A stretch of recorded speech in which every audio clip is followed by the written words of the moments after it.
Hello dear learners, welcome you all to e-learning platform. We are in week 7.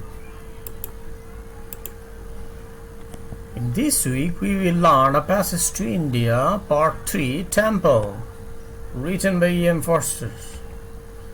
Me Faisal Ahmed with you throughout this lecture as usual. Let's begin. Lesson breakdown. In lesson 1 you will learn paraphrase of part 3 temple. In lesson 2 you will learn plot analysis.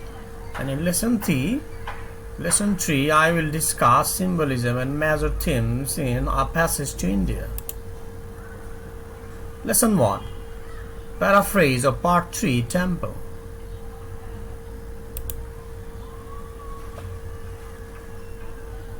Two years later, Dr. Aziz and Professor Gadboul are both living in Mao, a town several hundred miles west of the Marabar Hills, and which is currently in the midst of Hindu religious celebrations. Dr. Aziz has learned that Fielding, along with his wife and brother-in-law, will soon be stopping in Mao on business. Fielding had sent his old friend a letter explaining all the details about his wedding to Stella Moore, Mrs. Moore's daughter, but Aziz never read it. As a result, he still thinks that Fielding has married Adela. All misunderstandings are finally cleared up when they meet, but Aziz does not care who Fielding has married. His heart is now with his own people, and he wishes no Englishman or English women to be his friend. Later that day, Fielding and his wife borrow a boat in order to watch the religious procession. Aziz runs into Ralph Moore and brings him out in the water too, thereby repeating the gesture of hospitality he had intended to make to the visit to the Marabar Caves 2 years earlier. At the height of the ceremony, the two boats collide and all are thrown into the water.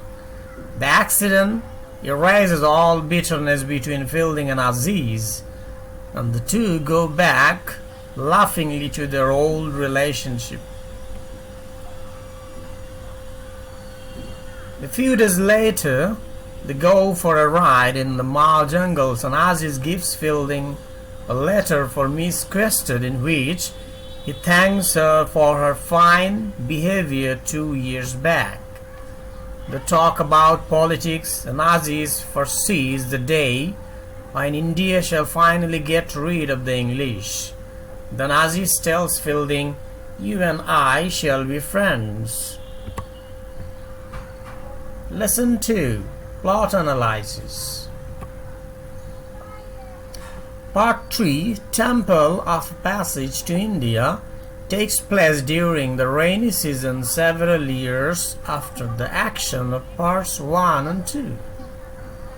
Dr. Aziz is settled in a Hindu state, Mao. Professor Gadboul becomes a more prominent character. This part of the novel concentrates on the themes of rebirth and reconciliation. The primary events are the Hindu festival celebrating the rebirth of Krishna and Fielding's return to India. Part 3 is the shortest of the 3 sections of the novel and might be considered as an epilogue.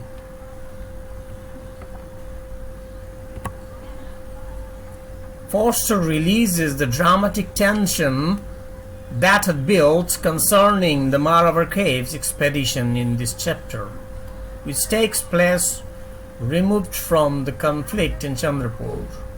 This chapter, with the exception of the reference to Mrs. Moore, exists entirely in reference to Indian culture. Forster makes the important point that the birth ceremony is dramatically incorrect for Westerners, but nevertheless is appropriate for its particular context.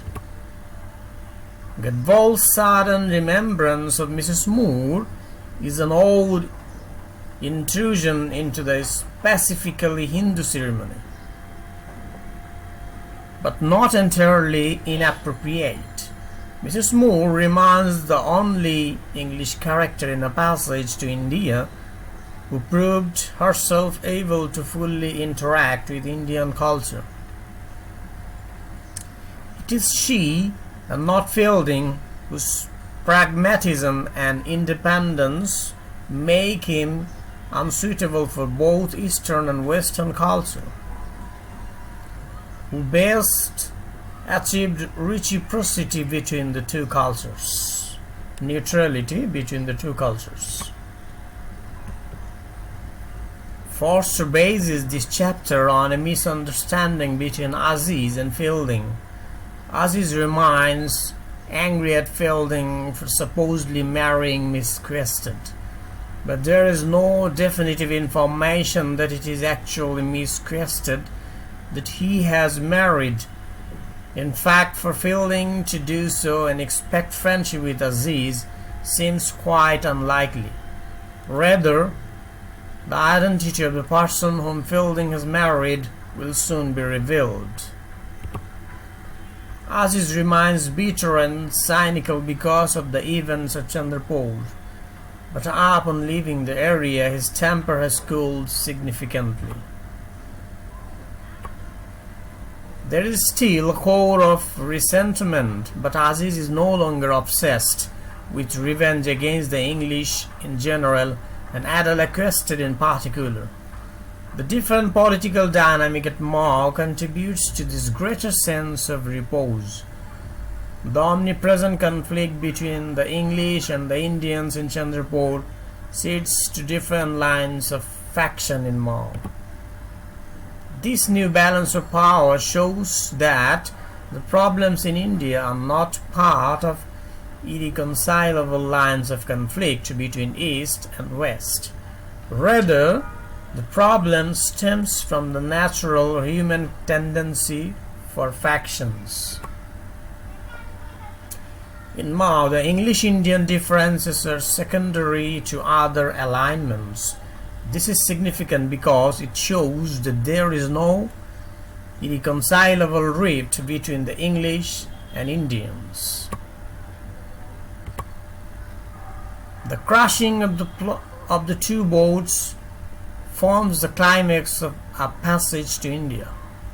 The event proves a sharp confrontation between Aziz and Fielding, but one that is more foolish and absurd than dramatic.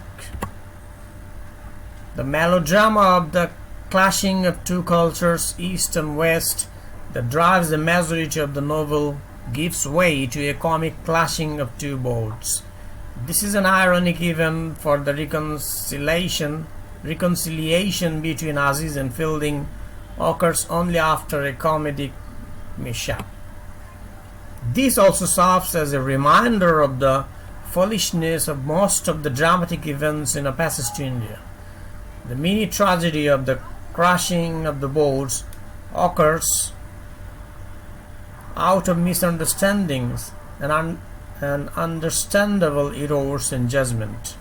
The major difference between the crashing of the boats and the other events of the novel is that Fielding and Aziz choose to accept the event as comedy rather than tragedy.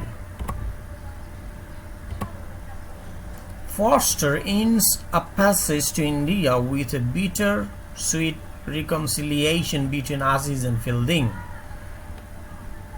but also with the realization that the two cannot be friends under contemporary conditions. Aziz makes an important concession when he admits that Adela was brave to withdraw her charges and expresses regret for the aftermath of the Marabar expedition. Aziz thus completes a movement from kindness and generosity of spirit to bitter and cynicism and back. Fielding, in contrast, realizes that he is in fact a true Englishman and belongs among his own race. To defy his race and maintain an active friendship with Aziz would be just, but not pragmatic. This brings back the theme of responsibilities and limitations of racial identity, as Fielding accepts the sacrifices he must make to retain his English identity. In this manner, Forster ends a passage to India as a tragic but platonic love story between the two friends, separated by different cultures and political climates. Forster ends a passage to India with a bittersweet reconciliation between Aziz and Fielding, but also with the realization that the two cannot be friends under contemporary conditions. Aziz makes an important concession when he admits that Adela was brave to withdraw her charges and expresses regret for the aftermath of the Malabar expedition. Aziz thus completes a movement from kindness and generosity of spirit to bitter and cynicism and back. Fielding, in contrast, realizes that he is in fact a true Englishman and belongs among his own race. To defy his race and maintain an active friendship with Aziz would be just, but not pragmatic. This brings back the theme of responsibilities and limitations of racial identity, as Fielding accepts the sacrifices he must make to retain his English identity. In this manner, Forster ends a passage to India as a tragic but platonic love story between the two friends, separated by different cultures and political climates. Forster does not express any definitive political standpoint on the sovereignty of India in this chapter. Fielding suggests that British rule over India, if relinquished, would be replaced by a different sovereign that would be perhaps worse than the English.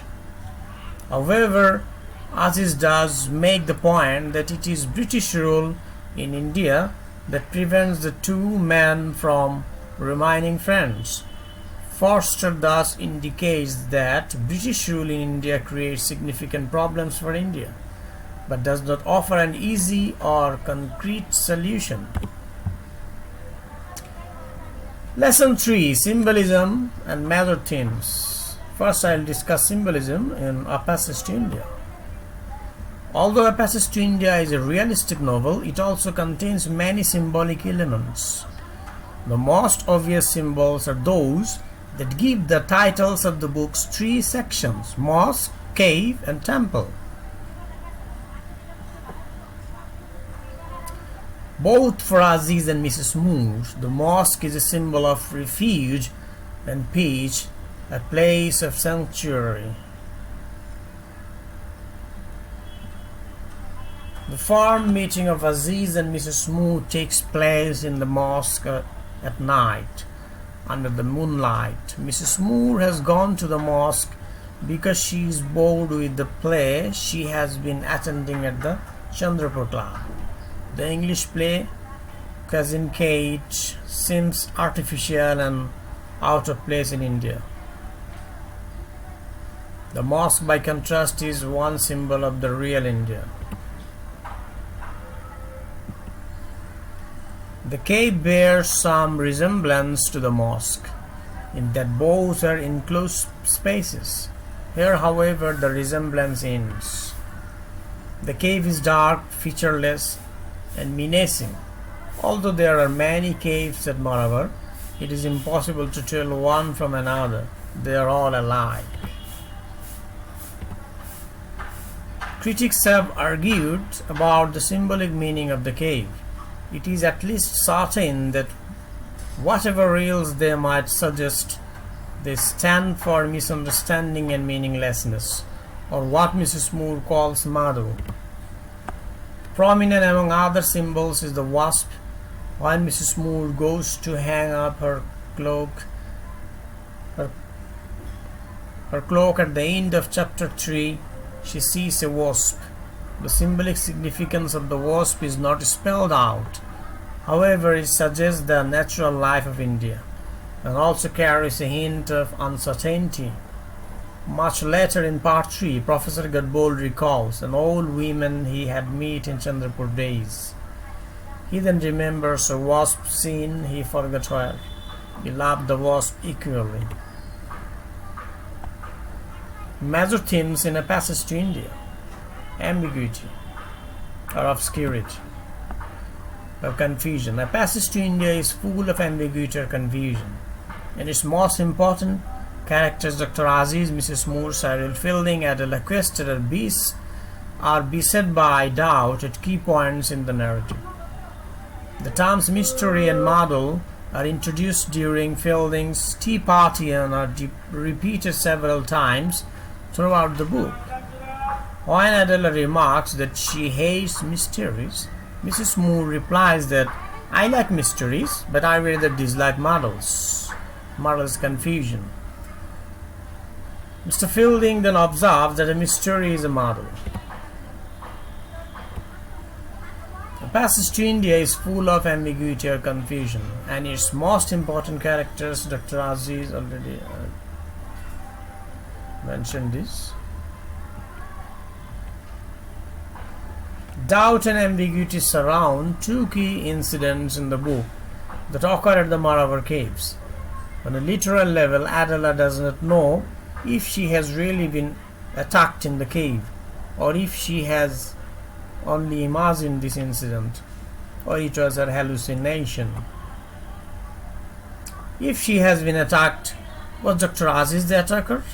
While the reader might not doubt Aziz's innocence, there is a larger ambiguity or confusion about what really did take place in the cave. For Anglo-Indian authority figures such as Ronnie Hislop, Major Callender, and Mr. McBride, there is no doubt whatever. It is only characters such as Cyril Fielding who are capable of entertaining doubt and thus of thinking critically about events. An even larger, more metaphorical ambiguity surrounds Mrs. Moore's experience at the caves. While she is inside one of the caves, she hears an echo and suddenly feels that everything, including her religious faith, is meaningless. So powerful is the doubt that fills Mrs. Moore that she loses her grip on life. God and religion, another major theme in A Passage to India. E.M. Forster was not a religious man nor a religious writer. However, religion is a major preoccupation in the book. India is seen as a meeting point of three of the world's historic religions: Islam, Christianity, and Hinduism.